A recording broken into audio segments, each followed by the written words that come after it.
আমি রান্না করব আমার পছন্দের সবচেয়ে প্রিয় সাজনা। সাজনা দিয়ে, বড়ি দিয়ে আর আলু দিয়ে, টমেটো দিয়ে একটা সবজি রান্না করব। কারণ সাজনা দিয়ে, আলু দিয়ে, টমেটো দিয়ে, বড়ি দিয়ে রান্না করলে খুব সুন্দর স্বাদ হবে। একটু ব্যতিক্রম খাবার হবে, কিন্তু টেস্টটা কিন্তু অন্যরকম আসবে।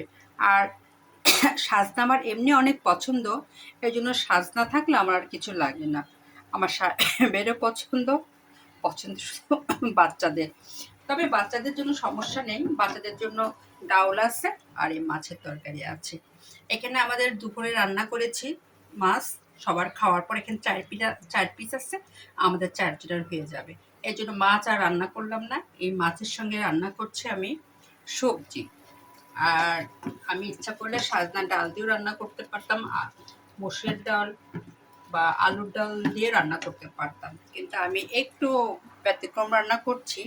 আমি মশলা কষাতে দিয়েছি, এই মশলার মধ্যে আগে আলুটা কষাই নিব, নিয়ে আমি সাজনা দিব, সাজনা দেওয়ার পরে বড়ি দিয়ে পরে কষায়, শেষ সময় টমেটো দিব।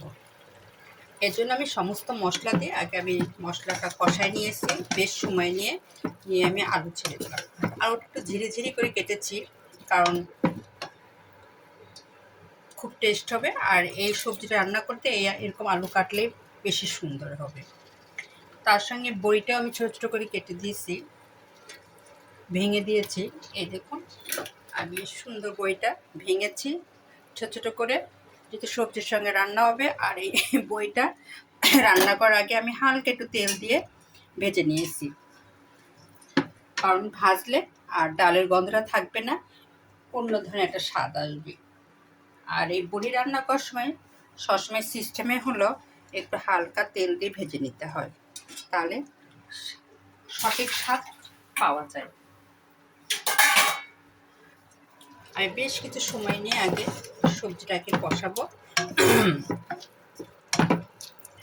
এটা আমার ছেলে খাবে না, আমি জানি, কারণ ও একেবারে সাজনা পছন্দ করে না।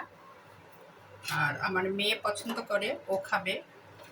আমরা দুজন খাবো, মোট 3 জনের তরকারি আমার রান্না হচ্ছে। আর এটা মাছের সাথে, ডালের সাথে এই সবজিটা খেতে ভালোই লাগবে, বিশেষ করে এই বড়িটা। এই বড়িটা অনেক সুস্বাদু। এটা আমাদের হলো পাবনার বড়ি।